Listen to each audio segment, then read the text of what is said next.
वसुदेवसुतं देवं कंसचाणूरमर्दनं देवकी परमानंदं कृष्णं वंदे जगद्गुरुम्। ओम नमो भगवते वासुदेवाय। आप सभी का हमारे YouTube चैनल पर हार्दिक स्वागत है। आप सभी को गोवर्धन पूजा महापर्व की हार्दिक शुभकामनाएं। आज गोवर्धन पूजा का पर्व मनाया जा रहा है, तो आज हम आपको सुना रहे हैं गोवर्धन पूजा से जुड़ी पौराणिक कथा, पूजा विधि और व्रत महत्व के बारे में। तो प्रेम से बोलें, श्री कृष्ण भगवान की जय हो। दीपावली के अगले दिन गोवर्धन पूजा की जाती है। लोग इसे अन्नकूट के नाम से भी जानते हैं। इस त्यौहार का भारतीय लोक जीवन में बहुत महत्व है। इस पर्व में प्रकृति के साथ मानव का सीधा संबंध दिखाई देता है। इस पर्व की अपनी मान्यता और लोक कथा है। गोवर्धन पूजा में गोधन अर्थात गायों की पूजा की जाती है। शास्त्रों में बताया गया है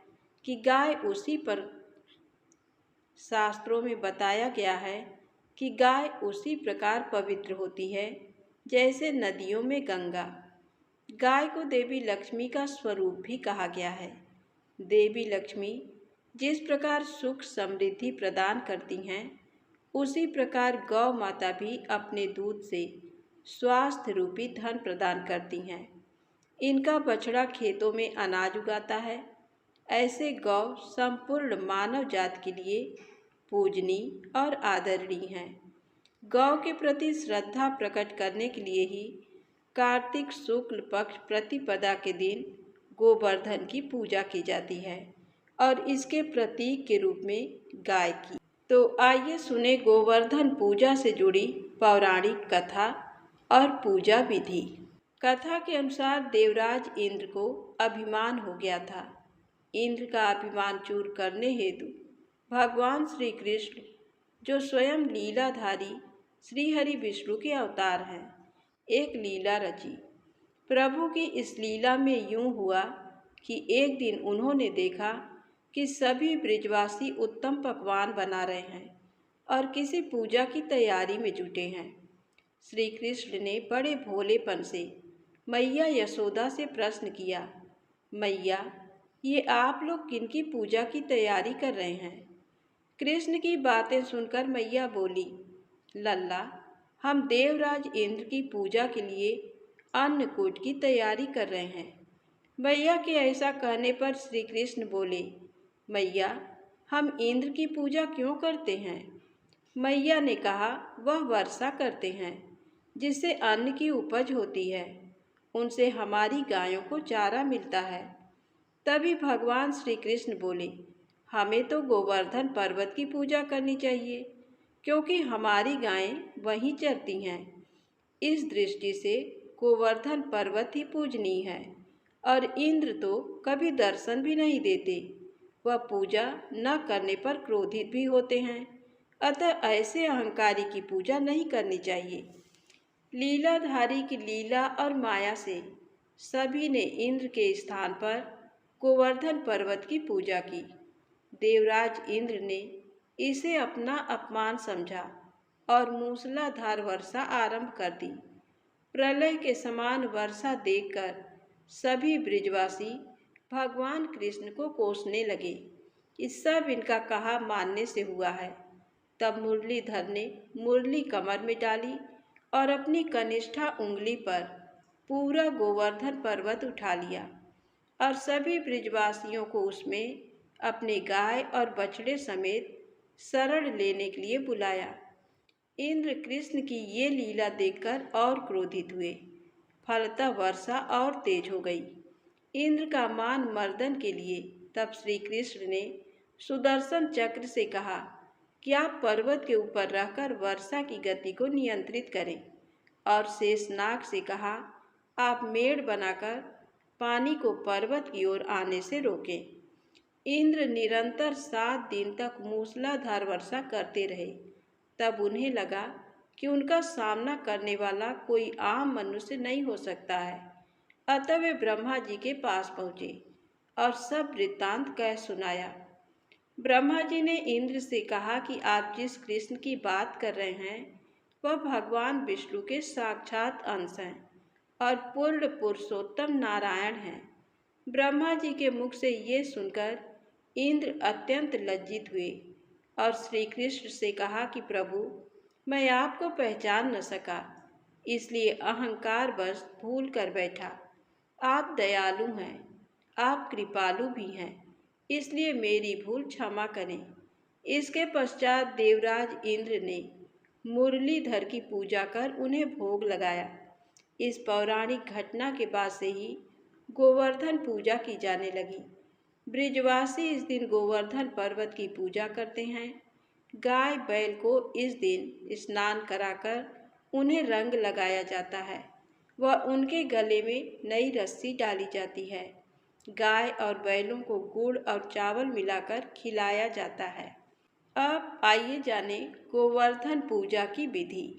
इस दिन प्रातःकाल शरीर पर तेल मलकर स्नान करने का प्राचीन परंपरा है। इस दिन आप सवेरे समय पर उठकर पूजन सामग्री के साथ में पूजा स्थल पर बैठ जाइए और अपने कुल देव का कुल देवी का ध्यान करिए। पूजा के लिए गाय के गोबर से गोवर्धन पर्वत पूरी श्रद्धा भाव से बनाएं।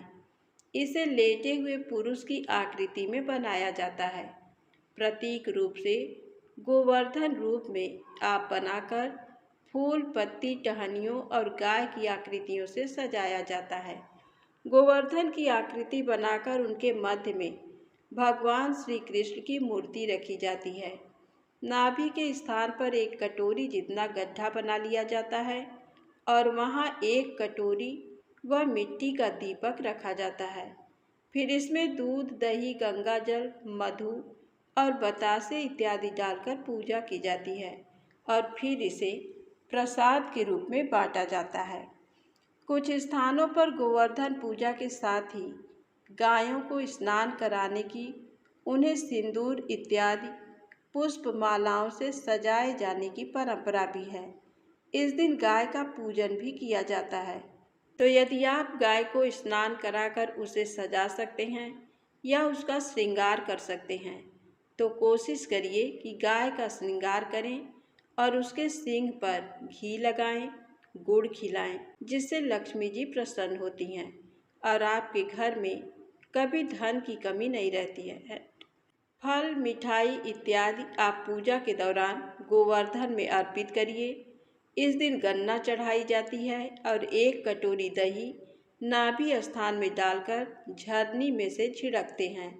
गोवर्धन जो बनाया जाता है गोबर का, उसमें दही डालकर उसको झरनी से छानिए और फिर गोवर्धन के गीत गाते हुए गोवर्धन की 7 बार परिक्रमा की जाती है।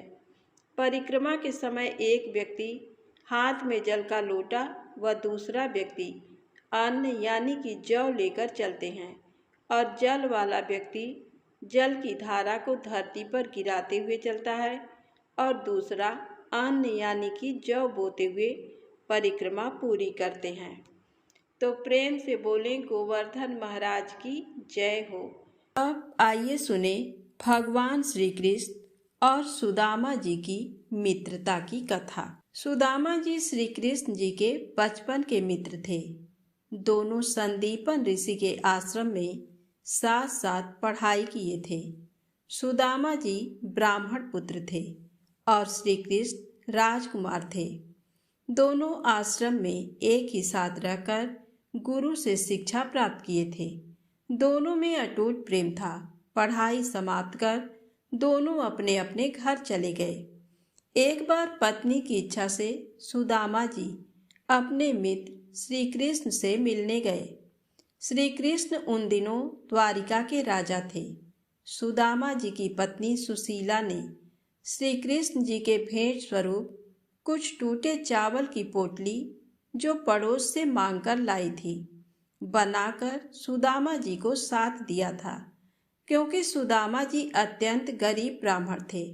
सुदामा जी चलते चलते जब थक गए तो एक पेड़ के नीचे थकावट दूर करने के लिए थोड़ी देर सो गए।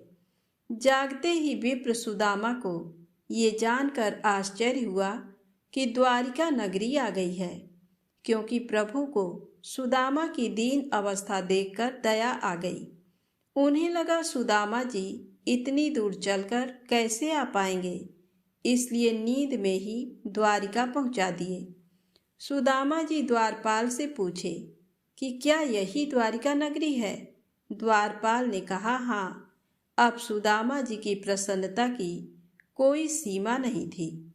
सुदामा जी अब अपने परम मित्र से मिलने वाले थे। द्वारपाल से सुदामा जी विनय पूर्वक कहने लगे, मुझे श्री कृष्ण से मिलना है भाई, जाकर संदेश दे दो। द्वारपाल सुदामा जी की दीनहीन अवस्था देखकर कहने लगा, आप कौन हैं, कहाँ से आए हैं तथा आपको श्री कृष्ण से क्यों मिलना है? तब सुदामा ने कहा, मैं उनके बचपन का सखा हूँ। मेरा नाम सुदामा है। मैं वृंदापुरी से आया हूँ। जाकर आप श्री कृष्ण से बता दीजिए। सुदामा जी की बात सुनकर द्वारपाल को बहुत आश्चर्य हुआ। फिर भी वो श्री कृष्ण जी से उसी क्षण महल में सुदामा जी का संदेश देने गया। द्वारपाल ने श्री कृष्ण से कहा, प्रभु, द्वार पर एक अत्यंत गरीब विप्र आया है। तन पर वस्त्र नहीं है, धोती भी जगह जगह से फटी हुई है, सर पर टोपी नहीं है, नंगे पांव हैं। गरीबी के कारण शरीर भी अत्यंत झुका हुआ है और अपना नाम सुदामा बतलाता है। कहता है वो आपके बचपन का मित्र है। द्वारपाल के मुख से सुदामा नाम सुनते ही प्रभु तत्क्षण द्वार की तरफ दौड़ पड़े। आदर सहित सुदामा को भवन में लाकर अपने आसन पर बैठाया। उनकी दीन अवस्था देखकर प्रभु के आंखों से आंसू बहने लगे। अपने आंसू से प्रभु ने सुदामा जी के चरण धोए, नवीन वस्त्र पहनाए, अपने साथ भोजन कराया। दोनों मित्र बचपन की यादों में खो गए। श्री कृष्ण ने कहा, आपकी भाभियां भी आपके दर्शन करना चाहती हैं। सुदामा जी ने कहा, हाँ, उन्हें बुला लो, मैं भी उनके दर्शन करना चाहता हूँ। इतना कहना था कि भाभियों की लाइन लग गई। सुदामा जी ब्राह्मण थे, इसलिए एक एक कर सभी भाभियां उनसे आशीर्वाद लेने लगीं। सुदामा जी आशीष देते देते अब थकने लगे। कृष्ण जी से पूछा, भाई और कितनी हैं? श्री कृष्ण ने मुस्कुराते हुए कहा, पूरे 16,108। सुदामा जी के होश उड़ गए। उन्होंने कहा, मैं आपको ही आशीर्वाद दे देता हूँ। भाभियों को अपने आप आशीष मिल जाएगा। कृष्ण जी हंसकर बोले, हाँ, यही ठीक है। पुनः विनोद करते हुए सुदामा जी से पूछने लगे, कहो मित्र, तुम्हारी शादी हुई या नहीं? सुदामा ने कहा, हाँ, हो गई। आपकी भाभी का नाम सुशीला है। श्री कृष्ण ने हंसते हुए कहा, मुझे शादी में तुमने क्यों नहीं बुलाया? सुदामा जी मुस्कुराते हुए बोले, हाँ मित्र, मुझसे बड़ी भूल हो गई। ये भूल मैंने सिर्फ एक बार किया, परंतु आपने 16,108 बार विवाह रचाकर मेरे लिए कितनी बार निमंत्रण पत्र भेजा। कृष्ण जी शर्मा गए। इसी तरह दोनों मित्र विनोद करते रहे और अपने बचपन की बात याद करते रहे। फिर श्री कृष्ण ने पूछा, भाभी ने हमारे लिए भेंट में क्या भेजा है? कुछ तो भेजा ही होगा। सुदामा जी शर्म से चावल की पोटली छुपा रहे थे। श्री कृष्ण की महारानियों के सामने एवं महल की ठाट बाट से वे सकुचा रहे थे। श्री कृष्ण जी भी कहाँ मानने वाले थे। सुदामा जी की पोटली बगल में छिपाते हुए उन्होंने देख लिया था, इसलिए स्वयं उनसे हट करके चावल की पोटली ले लिए और प्रेम से पोटली का चावल खाने लगे। एक एक कर जब 2 मुट्ठी चावल खा लिए और तीसरी मुट्ठी खाने ही वाले थे कि रुक्मिणी जी ने प्रभु का हाथ पकड़ते हुए कहा, प्रभु, आप भाभी का भेजा हुआ भेंट स्वयं ही खा लेंगे या हमारे लिए भी कुछ बचाएंगे। रुक्मिणी जी जानती थी प्रभु ने 2 मुट्ठी चावल खाकर सुदामा जी को 2 लोक तथा समस्त ऐश्वर्य प्रदान कर दिया है। यदि प्रभु तीसरी मुट्ठी भी खा लेंगे तो अपना तीसरा लोक भी प्रदान कर देंगे। इसलिए उन्होंने प्रभु का हाथ बहाने से रोक दिया। सुदामा जी की निश्चल भक्ति तथा अनन्य प्रेम देखकर श्री कृष्ण ने भाव विह्वल होकर सुदामा के 2 मुट्ठी चावल के बदले सुदामा जी का सोया भाग्य जगाया था। तो प्रेम से बोले, श्री कृष्ण भगवान की जय हो। आइए सुने भगवान श्री कृष्ण के जन्म से जुड़ी पौराणिक कथा। त्रेता युग के अंत में और द्वापर युग के प्रारंभ समय में निंदित कर्म को करने वाला कंस नाम का एक अत्यंत पापी दैत्य हुआ। उस दुष्ट व दुराचारी कंस की देवकी नाम की एक सुंदर बहन थी। देवकी के गर्भ से उत्पन्न 8वां पुत्र कंस का वध करेगा।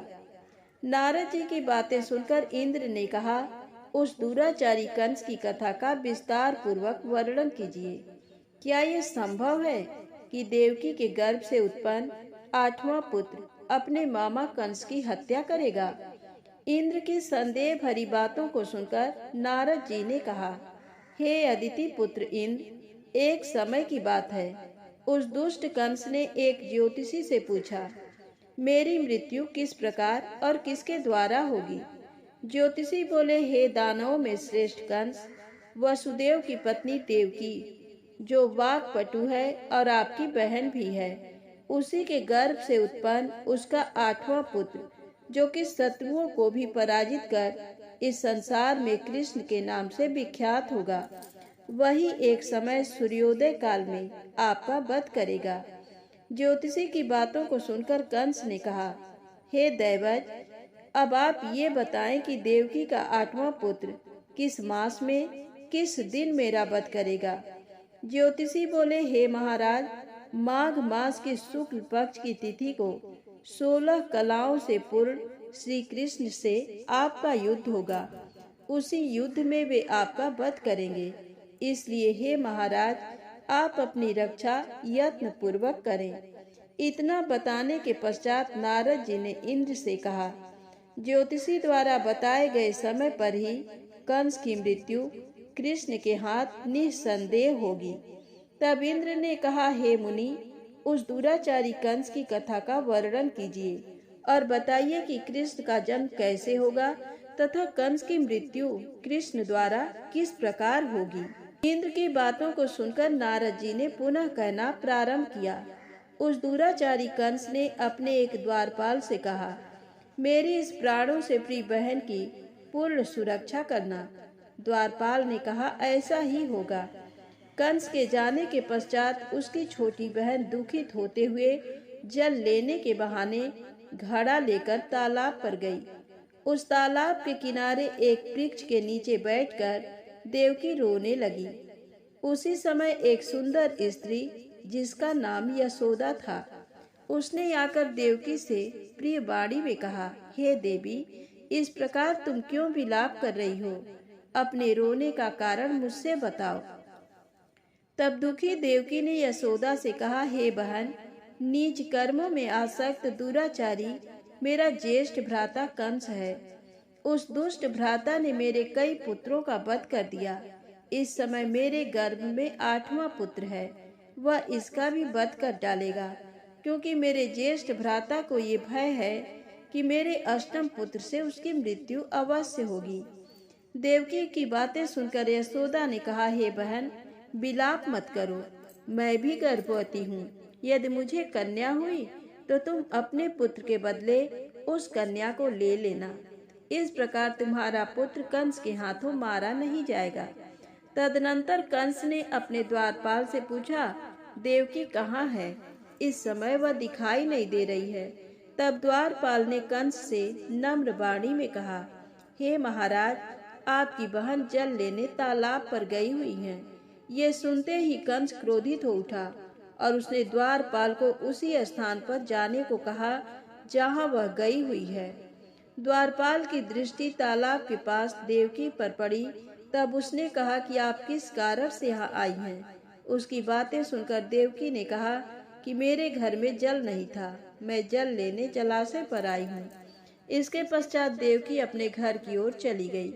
कंस ने पुनः द्वारपाल से कहा कि इस घर में मेरी बहन की तुम पूर्णतः रक्षा करो।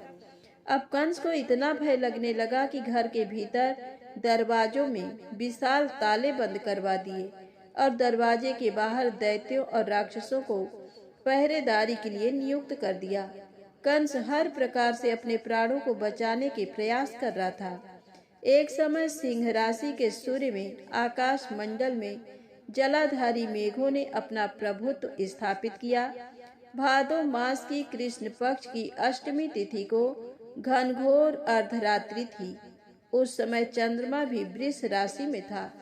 रोहिणी नक्षत्र बुधवार के दिन सौभाग्य योग से संयुक्त चंद्रमा के आधी रात में उदय होने पर आधी रात के उत्तर एक घड़ी जब हो जाए तो श्रुति स्मृति पुराणोक्त फल निसंदेह प्राप्त होता है।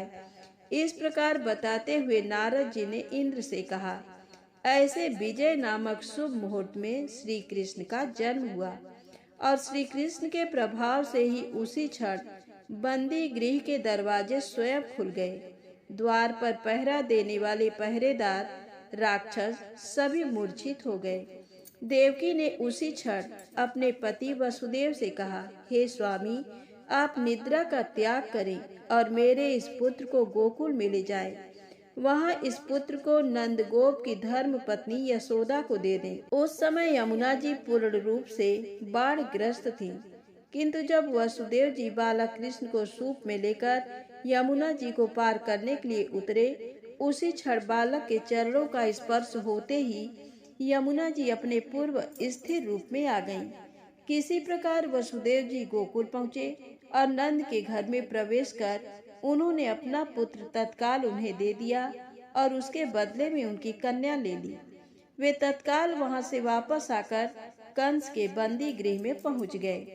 प्रातःकाल जब सभी राक्षस पहरेदार निद्रा से जागे तो कंस ने द्वारपाल से पूछा कि अब देवकी के गर्भ से क्या हुआ, इस बात का पता लगाकर मुझे बताओ।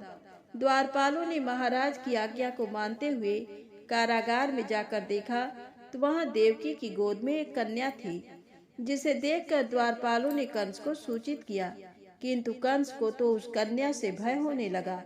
अतः वह स्वयं कारागार में गया और उसने देवकी की गोद से कन्या को झपट लिया और उसे एक पत्थर की चट्टान पर पटक दिया, किंतु वह कन्या विष्णु की माया से आकाश की ओर चली गई और अंतरिक्ष में जाकर विद्युत के रूप में परिणित हो गई। उसने आकाशवाणी कर कंस से कहा कि हे दुष्ट, तुझे मारने वाला गोकुल में नंद के घर में उत्पन्न हो चुका है और उसी से तेरी मृत्यु सुनिश्चित है। मेरा नाम तो वैष्णवी है। मैं संसार के कर्ता भगवान विष्णु की माया से उत्पन्न हुई हूँ। इतना कहकर वह स्वर्ग की ओर चली गई। उस आकाशवाणी को सुनकर कंस क्रोधित हो उठा। उसने नंद के घर में पूतना राक्षसी को कृष्ण का वध करने के लिए भेजा, किंतु जब वह राक्षसी कृष्ण को स्तनपान कराने लगी तो कृष्ण ने उसके स्तन से उसके प्राणों को खींच लिया और वह राक्षसी कृष्ण कृष्ण कहते हुए मृत्यु को प्राप्त हुई। जब कंस को पूतना की मृत्यु का समाचार प्राप्त हुआ तो उसने कृष्ण का वध करने के लिए क्रमशः केसी नामक दैत्य को अश्व के रूप में, उसके पश्चात अरिष्ट नामक दैत्य को बैल के रूप में भेजा, किंतु ये दोनों भी कृष्ण के हाथों मृत्यु को प्राप्त हुए। इसके पश्चात कंस ने काल्याख्य नामक दैत्य को कव्य के रूप में भेजा, किंतु वह भी कृष्ण के हाथों मारा गया। अपने बलवान राक्षसों की मृत्यु के आघात से कंस अत्यधिक भयभीत हो गया। उसने द्वारपालों को आज्ञा दी कि नंद को तत्काल मेरे समक्ष उपस्थित करो। द्वारपाल नंद को लेकर जब उपस्थित हुए तब कंस ने नंद से कहा कि यदि तुम्हें अपने प्राणों को बचाना है तो पारिजात के पुष्प ले आओ। यदि तुम नहीं ला पाए तो तुम्हारा वध निश्चित है। कंस की बातों को सुनकर नंद ने ऐसा ही होगा कहा और अपने घर की ओर चले गए। घर आकर उन्होंने संपूर्ण वृत्तांत अपनी पत्नी यशोदा को सुनाया, जिसे श्री कृष्ण भी सुन रहे थे। एक दिन श्री कृष्ण अपने मित्रों के साथ यमुना नदी के किनारे गेंद खेल रहे थे और अचानक स्वयं ने ही गेंद को यमुना में फेंक दिया। यमुना में गेंद फेंकने का मुख्य उद्देश्य यही था कि वे किसी प्रकार पारिजात पुष्पों को ले आएं। अतः वे कदम के वृक्ष पर चढ़कर यमुना में कूद पड़े। पाताल में उस बालक से नागराज की पत्नी ने कहा कि तुम यहाँ क्या कर रहे हो, कहाँ से आए हो और यहाँ आने का क्या प्रयोजन है। नागपत्नी बोली, हे कृष्ण, क्या तूने द्यूत क्रीड़ा की है जिसमें अपना समस्त धन हार गया है? यदि ये बात ठीक है तो कंकड़, मुकुट और मणियों का हार लेकर अपने घर में चले जाओ, क्योंकि इस समय मेरे स्वामी शयन कर रहे हैं। यदि वे उठ गए तो तुम्हारा भक्षण कर जाएंगे। नागपत्नी की बातें सुनकर कृष्ण ने कहा, हे कांते, मैं किस प्रयोजन से यहाँ आया हूँ वह वृत्तांत मैं तुम्हें बताता हूँ। समझ लो, मैं कालिया नाग के मस्तक को कंस के साथ द्यूत में हार चुका हूँ और वही लेने मैं यहाँ आया हूँ। बालक कृष्ण की इस बात को सुनकर नाग पत्नी अत्यंत क्रोधित हो उठी और अपने सोए हुए पति को उठाते हुए उसने कहा, हे स्वामी, आपके घर ये शत्रु आया है, अतः आप इसका हनन कीजिए। अपने स्वामिनी की बातों को सुनकर कालिया नाग निद्रावस्था से जाग पड़ा और बालक कृष्ण से युद्ध करने लगा। इस युद्ध में कृष्ण को मूर्छा आ गई। उसी मूर्छा को दूर करने के लिए उन्होंने गरुड़ का स्मरण किया। स्मरण होते ही गरुड़ वहां आ गए। श्री कृष्ण अब गरुड़ पर चढ़कर कालिया नाग से युद्ध करने लगे और उन्होंने काली नाग को युद्ध में पराजित कर दिया।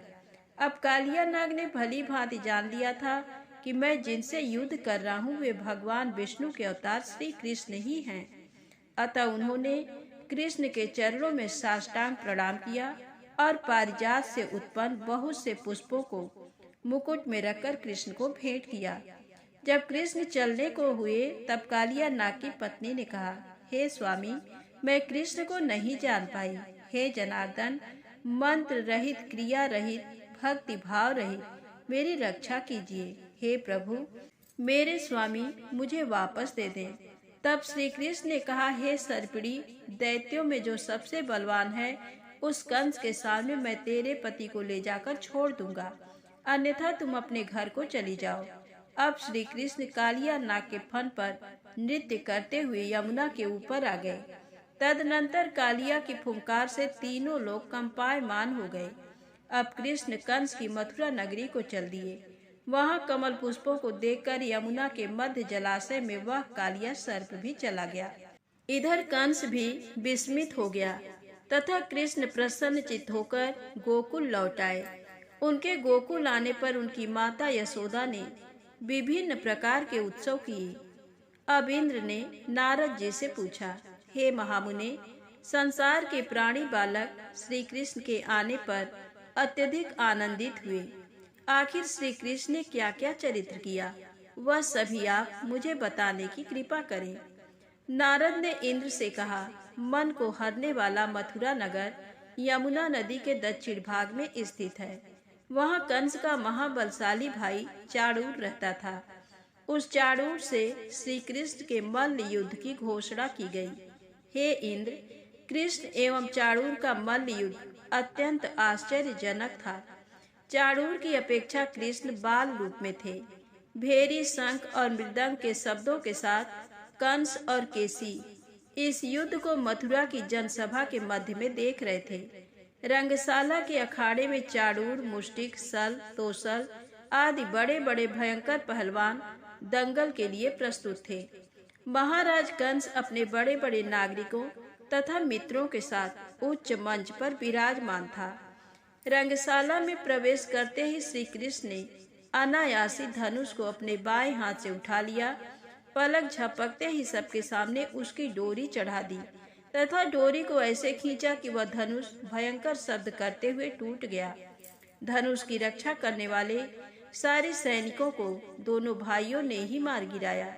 कुवलया पीड़ हाथी का वध कर श्री कृष्ण ने उसके दोनों दांतों को उखाड़ लिया और उससे महावत एवं अनेक दुष्टों का संहार किया।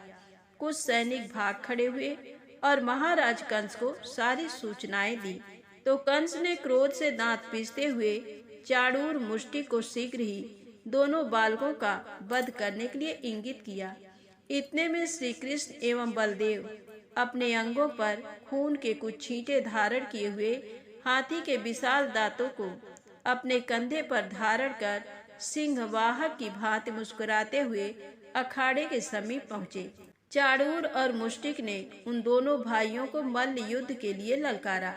नीति विचारक कृष्ण ने अपने समान आयु वाले मल्लों से लड़ने की बात कही, किंतु चाणूर ने श्री कृष्ण को और मुष्टिक ने बलराम जी को बड़े दर्प से महाराज कंस का मनोरंजन करने के लिए ललकारा।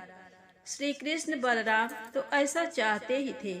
इस प्रकार मल्ल युद्ध आरंभ हो गया। वहां पर बैठी हुई पूर्व स्त्रियां उस अनीतिपूर्ण मल्ल युद्ध को देखकर वहां से उठकर चलने को उद्यत हो गईं। श्री कृष्ण की रूप माधुरी का दर्शन कर कहने लगी, अहो, सच पूछो तो ब्रज भूमि ही परम पवित्र और धन्य है। वहाँ परम पुरुषोत्तम मनुष्य के वेश में छिपकर रहते हैं। देवादिदेव महादेव शंकर और लक्ष्मी जी जिनके चरण कमलों की पूजा करती हैं, वे ही प्रभु यहाँ रंग बिरंगे पुष्पों की माला धारण कर गौओं के पीछे पीछे सखाओं और बलराम जी के साथ बांसुरी बजाते और नाना प्रकार की क्रीड़ाएं करते हुए आनंद से विचरण करते हैं। श्री कृष्ण की इस रूप मधुरिमा का आस्वादन केवल ब्रजवासियों एवं विशेषकर गोपियों के लिए ही सुलभ है। वहाँ के मयूर, सुख, सारी गौएं, बछड़े तथा नदियाँ सभी धन्य हैं। वे स्वच्छंद रूप से श्री कृष्ण की विविध प्रकार की माधुरियों का पान करके निहाल हो जाते हैं। अभी वे ऐसी चर्चा कर ही रही थी कि श्री कृष्ण ने चाणूर और बलराम जी ने मुष्टिक को पछाड़कर उनका वध कर दिया। जब अंत में केवल दुराचारी कंस ही बच गया, तो कृष्ण ने कहा, हे दुष्ट, अधर्मी दुराचारी, अब मैं इस महायुद्ध स्थल पर तुझसे युद्ध कर तथा तेरा वध कर इस संसार को तुझसे मुक्त कराऊंगा। ये कहते हुए श्री कृष्ण ने उसके केसों को पकड़ लिया और कंस को घुमाकर पृथ्वी पर पटक दिया, जिससे वह मृत्यु को प्राप्त हुआ। कंस के मरने पर देवताओं ने शंख घोष व पुष्प वृष्टि की। वहां उपस्थित समुदाय श्री कृष्ण की जय जयकार कर रहा था। कंस की मृत्यु पर नंद, देवकी, वसुदेव, यशोदा और इस प्रकार के सभी प्राणियों ने हर्ष पर्व मनाया। तो प्रेम से बोलें, श्री कृष्ण भगवान की जय हो।